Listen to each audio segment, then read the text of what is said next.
আমার সাথে যেটা ঘটেছে সেটা অবশ্যই শিক্ষণীয়। প্রত্যেকটা অভিনয় শিল্পীর জন্যই বা প্রত্যেকটা শিল্পীর জন্যই আসলে একটা শিক্ষণীয় ব্যাপার। আমি আসলে যা বলার যা সবই হচ্ছে যে ফেসবুকে আমি আমার স্ট্যাটাসের মাধ্যমে আমি আসলে দর্শকদের কাছে পৌঁছানোর চেষ্টা করেছি। এর বাইরে আসলে কিছু বলার এখন আর নাই, সবই আমার ফেসবুক স্ট্যাটাসে আমি ক্লিয়ার করে দিয়েছি। তো আসলে সবাই আমার জন্য দোয়া করবেন।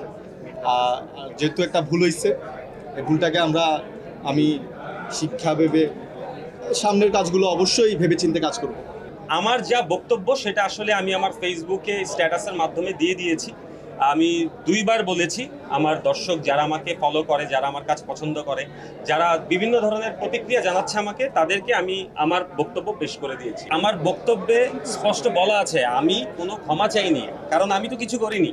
আমি দর্শককে বা আমার প্রতি যারা বিভিন্ন প্রতিক্রিয়া জানাচ্ছিল তাদেরকে আমি বলেছি যে দেখেন, আমি কোনো কাজের সাথে সম্পৃক্ত না। সো আমার মেসেজটা, আমার ফেসবুক স্ট্যাটাসটা এখনো আছে, ডিলিট করা হয়নি।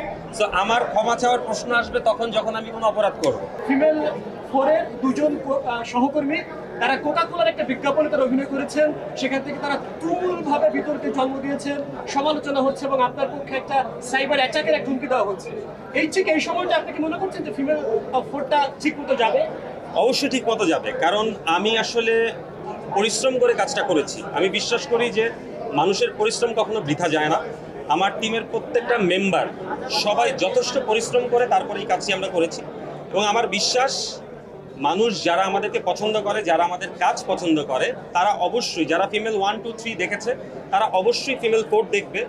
যদি 10 জন মানুষও দেখে, আমার বিশ্বাস ওই 10 জনের মধ্যে থেকে 8 জন মানুষ বের হয়ে বলবে যে ফিমেল 4টা ভালো লেগেছে, আপনারাও দেখুন। আপনি যে কাউকেই বয়কট করতে পারেন, এটা আসলে আপনার ব্যক্তি স্বাধীনতা অবশ্যই আছে। যে কাউকে আপনি বয়কট করতে পারেন, এটা আপনার ব্যক্তি স্বাধীনতা। কিন্তু আমার বিশ্বাস যে যারা বয়কট লিখছে তারা একটা সময় বুঝতে পারবে যে এইখানে ফিমেল 4-এর ডিরেক্টর বা ফিমেল 4-এর সাথে যারা কাজ করছে তারা কেউ বয়কট করার মতো কোনো অপরাধ করেনি। এবং যখন তাদের মনে হবে যে না ঠিক আছে, এই মানুষগুলো কোনো দোষ করেনি, তখন তারাই বলবে যে না, যারা বয়কট বলছে তারাই একটা সময় বলবে যে ওকে ফাইন, ফিমেল 4 আমরা দেখছি, ভালো লাগছে, আপনারাও দেখেন। সো এই সাময়িক সময়ের জন্য হয়তোবা মানুষ আমাদের উপর বিভিন্ন ধরনের প্রতিক্রিয়া দিচ্ছে, এটা হয়তোবা থাকবে না আমার বিশ্বাস। যদি আমরা সৎ থাকি, যদি আমরা পরিশ্রম করে থাকি, আমাদের কাজের জায়গায় আমরা সৎ থাকি, আমার কাছে মনে হয় এই জিনিসটা ঠিক হয়ে যাবে।